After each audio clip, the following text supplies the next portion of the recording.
好啦，咁大家知道啦喎，把刀點樣揸啦喎。好啦，跟住就講一樣嘢啦，就係我哋企喺度嘅姿勢。OK， 嗱，所有嘅功夫都係嘅，企喺度嘅姿勢只係俾你企喺度，唔代表你同人打淨係戇居居企死喺度。千祈唔好企死喺度。我哋玩槍、玩刀、玩其他武術都係嘅，人係動嘅，你係 keep 住個動態嘅。所以若果當你企喺度嘅時候，你發覺你個人沉死咗落去嘅話咧，咁你就瀨嘢啦。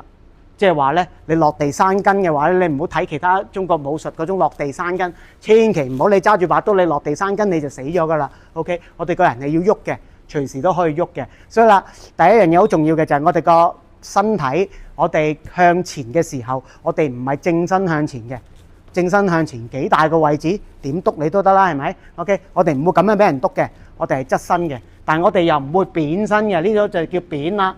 扁晒嘅意思即係話我咁樣嘅，如果我咁樣嘅話咧，我打任何一個動作咧，我個反應都會慢嘅。所以我哋嘅身咧大致上就係講緊係處於一半 ，OK， 即係斜度可以係一半，又或者可以係指向1點鐘嘅方向。嗱，如果你話係一半嘅意思，即係咩啊？即係1點同2點之間嘅中間位就係一半45度 ，OK。但係如果同你講指1點鐘，即係大約得幾多啊？得30度，得唔得？